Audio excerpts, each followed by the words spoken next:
जिसको पीड़ा भी बोल सकते हो, ये बड़ी हो गई है अब। और मुझे आज अच्छा लगा कि समाज इसके लिए चिंतन करने के लिए बैठा है। अगर 50 साल पहले आप बात करते तो समाज इसके लिए चिंतन करने के लिए भी तैयार नहीं था।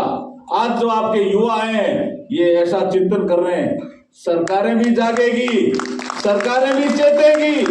हम भी यहाँ आए हैं आपको खाली सुनने के लिए नहीं, जो आपने ज्ञापन दिया है उस पे काम करने के लिए आए हैं। यहाँ भी हम आपको कह रहे हैं कि हो गई है पीर पर्वत सी, पिघलनी चाहिए और इस हिमालय से कोई गंगा निकलनी चाहिए।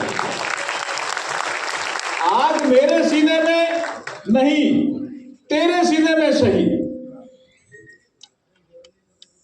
जहां गई हो आग, लेकिन आग लगनी चाहिए।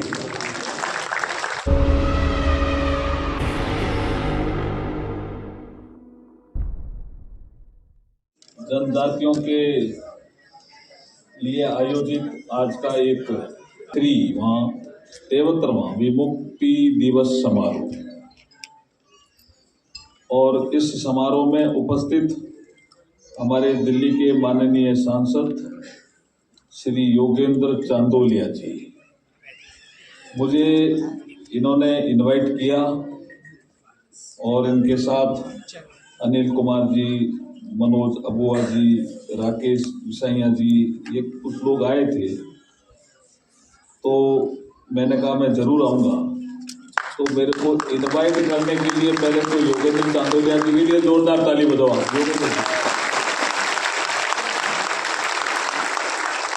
मंच पर उपस्थित दीपक कुमार जी, अनिक मलके जी, राजेश सिसोदिया जी, अनिल टीडा जी और हमारे अनिल कुमार जी, मनोज अबुआ जी और राकेश विसाइया जी। देखिए, मैं भी एक ग्रामीण परिवेश से ही आता हूँ। जो आपने जानकारियाँ यहाँ दी है उनसे मैं वाकिफ भी हूँ और प्रतिनिधित्व कब मिलता है इससे भी वाकिफ हूँ। गोवंतु समाज के साथ किस तरह का व्यवहार होता है इससे भी वाकिफ हूँ। इसलिए जब मेरे पास ये प्रस्ताव आया तो मैंने कहा मैं जरूर आऊँगा। अगर सरकार की कोई मंशा नहीं होती तो मैं भी क्यों आता। इसलिए मतलब सरकार की मंशा कुछ करने की मंशा है। इसलिए अभी जब कुछ हमारे पूर्व वक्ता बोल रहे थे कि अभी भी कानून की किताब में कुछ ऐसी घुमंतु जातियां हैं उनके लिए ठीक शब्द नहीं लिखे हुए हैं, तो पहले तो वो जगह हमें बता दो। हम तो वो सब तो जरूर हटा देंगे, निश्चित वैसे तो हट गया होगा, वो कोई विषय है आपके ध्यान में तो मुझे ज्ञापन में दिया है क्या आपने? क्योंकि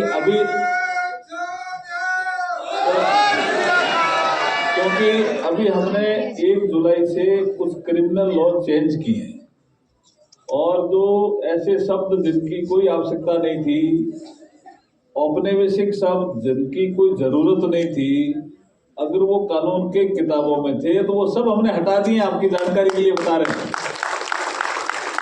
अब इस तरह की कोई अपराधी आज भी मानते हैं पुलिस वाले नहीं, मानना अलग बात है। कानून की किताब में तो बताओ।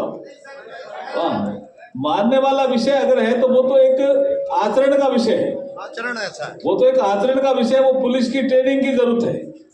समाज में भी कुछ लोग मानते होंगे तो उसमें जरूरत है। अभी भी ऐसा करते हैं कि अच्छा चोरी हुई, अच्छा उनको पहले पकड़ो। क्यों? मैं तो खुद ही इन चीजों का, मेरे पास भी कई FIR आती है कि साहब ये सिगलीकर समाज के लोगों पर शक है। मैंने क्यों भाई, ये थे क्या? वीडियो में इनका फोटो आ रहा है क्या? बोला नहीं आ रहा है। तो फिर सिगलीकर समाज पे शक क्यों है? तो हमारे जैसे आदमी जब होंगे तो नेचुरली इन चीजों में चेंज आ जाएगा। लेकिन कानून की किसी किताब में अभी भी है तो मैं इस मंच से कहता हूं कि वो हम हटा देंगे। ऐसे नहीं है, फिर भी हटा देंगे अगर है तो, आपको लगता है तो। वो थोड़ा अगर उस ढंग से देंगे तो बात करेंगे। दूसरा विषय था कि प्रतिनिधित्व देने का, तो हम और चांदोलिया जी इसके लिए हमारे एक मार्गदर्शक हैं वी सतीश जी, तो हम वी सतीश जी के साथ बैठेंगे, मैं भी आपके साथ चलूंगा और जहां जरूरत पड़ेगी, आवश्यकता पड़ेगी, महसूस होगा, समझेंगे कि यहाँ दिया जाना चाहिए, तो मैं आपका वकील होकर के पैरवी करूंगा, ये आपको विश्वास दिलाता हूं। मैं क्या कह रहा हूं जी, मैं देश का कानून और न्याय मंत्री हूं, मैं कह रहा हूं जहां जरूरत पड़ेगी मैं आपकी पैरवी करूंगा, ये कह रहा हूं मैं आपके लिए।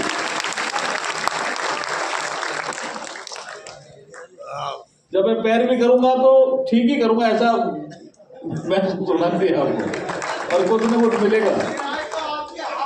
नहीं, उसमें वो कर सकते वो देव मैं करूंगा, क्योंकि हमारा मंत्रालय का नाम ही विधि और न्याय है, तो मैं अन्याय कैसे करूंगा? हमारे मंत्रालय का नाम ही न्याय है, तो हम तो न्याय करेंगे ना भाई, अन्याय कैसे करेंगे? आप जो भी लिख के देंगे हम जरूर उसमें मदद करेंगे। 2-3 विषय जो आपके आए हैं, हम उसको, मैंने उस दिन घर पे जब आए थे तो मैंने डिटेल में चर्चा की थी। बाबा साहब B.R. अम्बेडकर साहब का यहाँ जिक्र आया, उन्होंने संविधान सौंपते समय एक भाषण दिया था हमारी नेशनल कॉन्स्टिट्यूट असेंबली में। वो दिन था 25 नवंबर 1949। 26 नवंबर को संविधान को अंगीकृत किया था संविधान सभा ने, लेकिन 25 नवंबर को बाबा साहब डॉक्टर B.R. अम्बेडकर जी का लास्ट भाषण था संविधान सभा में, और वो भाषण बहुत महत्वपूर्ण है। उस भाषण में वो आने वाली सरकारों के लिए कुछ चेतावनी भी देते हैं, कुछ आगाह भी करते हैं। वो कहते हैं कि 26 जनवरी 1950 को, अभी यहाँ जिक्र आया कि देश को आजाद हुए इतने साल हो गए, बाबा साहब ने उस समय भी ये चिंतन किया था कि 26 जनवरी 1950 को हम एक ऐसी व्यवस्था में प्रवेश कर जाएंगे जहां राजनीतिक समानता होगी। राजनीतिक समानता से मतलब उन्होंने कहा एक व्यक्ति एक वोट एक मूल्य।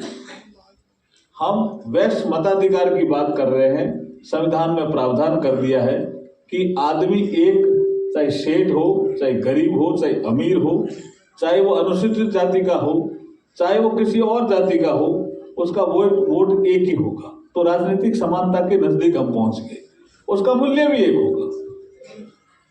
तो ये राजनीतिक समानता। लेकिन सामाजिक और आर्थिक क्षेत्र में असमानता रहेगी, ये उस समय भी बाबा साहब ने आगाह किया संविधान सभा के सदस्यों को। संविधान लागू हो जाएगा 26 जनवरी 1950 को, उससे पहले भाषण दे रहे हैं हम 25 नवंबर 1949 को कि 26 नवंबर 1950 को राजनीतिक समानता तो हमें मिल जाएगी, लेकिन आर्थिक समानता, सामाजिक समानता कब मिलेगी? क्योंकि हमारे समाज में आर्थिक असमानता भी है और सामाजिक असमानता भी है। सबसे ज्यादा अगर सामाजिक असमानता का दंश किसी ने भोगा होगा तो ये घुमंतु जातियों ने ही भोगा भाई। मुझे इसकी जानकारी, मैं इसका गवाह भी हूं। और मैं तो बचपन से भी ये कहता था कि भी ऐसा क्यों व्यवहार अपन इनके साथ करते हैं, क्योंकि मेरी बस्ती के पास भी थोड़ी दूर आगे सांसी समाज की बस्ती थी। कभी वो बाहर निकल जाते थे, कभी वो कोई बिजनेस करने चले जाते थे, लेकिन समाज का व्यवहार अच्छा नहीं रहता था। तो जो बाबा साहब ने चिताया था कि असमानता है, ठीक, उसको कैसे दूर करोगे? और दूसरा उन्होंने कहा आर्थिक असमानता। एक आदमी बिजनेस करता है, दूसरा आदमी बिजनेस कर ही नहीं सकता, वो दुकान ही नहीं ले सकता, या अगर उसने कोई किराने की दुकान ले ली तो उसके किराने की दुकान से कोई सामान ही नहीं खरीदता। ऐसी व्यवस्था भी रहेगी समाज में, तो उसको दूर कौन करेगा? ये बाबा साहब ने चेताया था उस समय की सरकारों, आने वाली सरकारों के लिए कहा था कि हम 26 जनवरी 1950 को राजनीतिक समानता के क्षेत्र में तो प्रवेश कर जाएंगे, लेकिन हमारे सामाजिक और आर्थिक असमानता रहेगी, उसको दूर करने का काम आने वाली सरकारों का रहेगा। ये बाबा साहब कह के गए। अब सरकारें आती गई, लेकिन ये सामाजिक और आर्थिक असमानता ये विशेष रूप से कोई कम नहीं हुई, समय के साथ थोड़ा फर्क पड़ा। लेकिन अब यहां कोई मैं राजनीति करने नहीं आया हूं, लेकिन मैं एक विषय कहना आया हूं कि पहली बार इस देश के प्रधानमंत्री ने 2014 में, जब सेंट्रल हॉल में प्रधानमंत्री भी नहीं बने थे, लेकिन सेंट्रल हॉल में जब हमने उनको एनडीए का नेता चुना, तो उन्होंने पहली बार यह घोषणा की कि मेरी सरकार गरीबों के लिए काम करेगी और गरीबों के लिए समर्पित होगी। ये भाव तो किसी ने प्रकट किया तो नरेंद्र मोदी जी ने किया। इसलिए शौचालय बने, इसलिए घर बने, जिसके कच्चे थे पक्के बने, इसलिए जिसके घर पानी कनेक्शन नहीं था तो कनेक्शन मिला, इसी के लिए किसी के घर बिजली नहीं थे तो बिजली मिली। आर्थिक सामाजिक समानता लाने के लिए काम हुआ। फिर भी कमी रह गई है, मैं मानता हूं। अब इसको दूर कैसे करें? क्योंकि सबसे ज्यादा राजनीतिक प्रतिनिधित्व के हकदार भी अब आपको, मुझे ऐसा लगता है, सबसे ज्यादा आर्थिक क्षेत्र में एमएसएमई में जो हमारी योजनाएं हैं उसका लाभ लेने के हकदार भी है आपको, मुझे ऐसा लगता है। और सबसे ज्यादा सामाजिक असमानता के घाव जो आपके दिल और दिमाग में हैं, उनको भरने का काम समाज के दूसरे वर्गों को करना पड़ेगा। क्योंकि समाज में अगर एकता नहीं आई तो हम देश को महान बनाना चाहते हैं और विकसित भारत बनाना चाहते हैं, उसको तब तक हम नहीं बना पाएंगे जब ये जो समाज बैठा है ये मुख्य धारा से नहीं जुड़ेगा। ये महत्वपूर्ण चुनौती है हमारे लिए, और इसको दूर करने के लिए हम कई योजनाएं बना रहे हैं, फिर भी कमी रह गई होगी। आपने जो ज्ञापन दिया है हमें, इस ज्ञापन में मैं अभी बैठे बैठे पढ़ रहा था, इस ज्ञापन में ऐसी कोई चीज नहीं है जो कोई ऐसा लगता हो कि भाई ये तो कोई तकलीफ देने वाली है या ये कोई गड़बड़ है। मुझे सारी चीजें ठीक लगती, जो ज्ञापन आपने तैयार किया मुझे सारी चीजें ठीक लगती। इसलिए दुष्यंत कुमार ने जैसे कहा था कभी कि हो गई है पीर पर्वत सी, ये जो पीड़ है ना उसको पीर बोला उन्होंने, लेकिन है ये पीड़, जिसको पीड़ा भी बोल सकते हो। ये बड़ी हो गई है अब, और मुझे आज अच्छा लगा कि समाज इसके लिए चिंतन करने के लिए बैठा है। अगर 50 साल पहले आप बात करते तो समाज इसके लिए चिंतन करने के लिए भी तैयार नहीं था। आज जो आपके युवा आए हैं ये ऐसा चिंतन कर रहे हैं। सरकारें भी जागेगी, सरकारें भी चेतेगी।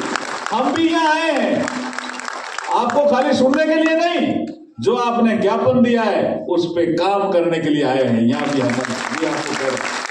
इसलिए दुष्यंत कुमार जी ने कहा था हो गई है पीर पर्वत सी, पिघलनी चाहिए। कब तक भाई ये विषय चलता रहेगा कि इनको काम नहीं करने दिया जाए या ये अपराध ज्यादा करते हैं? ऐसा थोड़ी हो सकता है। अपराध मन की प्रवृत्ति है, जाति के साथ उसका संबंध कैसे हो सकता है? नहीं हो सकता। अपराध मन की प्रवृत्ति है। किसी बड़े आदमी का मन खराब हो तो वो भी अपराध कर सकता है, खाली आपके दोष क्यों भाई? इसलिए मैं इस भाव का हूं कि कोई जाति अपराधी है, मैं इसको नहीं मानता, कतई नहीं मानता।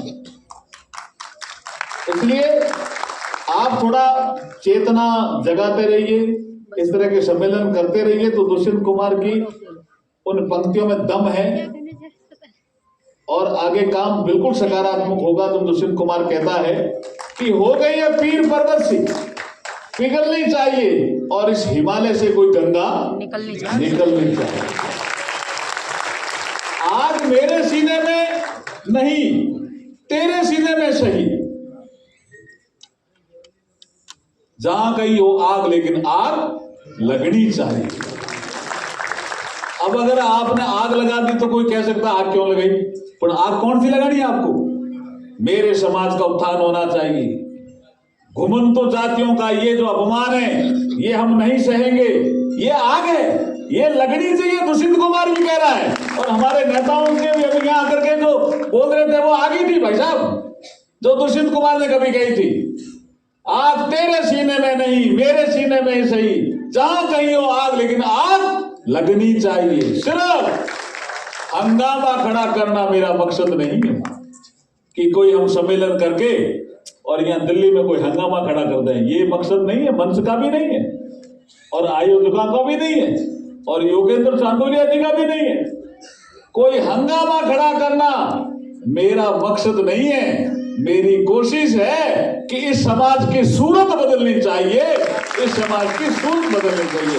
यही है ना भाव आपका, यही है ना भाव। तो इस काम में हम आगे बढ़ेंगे, आप चिंतन करते रहिए, समय समय पे मिलते रहेंगे। मुझे लगता है कि एक नोडल, एक जनप्रतिनिधि की जरूरत है, तो योगेंद्र चांदोलिया जी को आप एक नोडल आप एमपी बना लीजिए, तो हमारे बीच में कड़ी का काम करेंगे। सरकारों से किसी भी मंत्रालय में काम होगा, मैं आपके साथ खड़ा मिलूंगा आपके काम करवाने के लिए। बोलिए भारत माता की।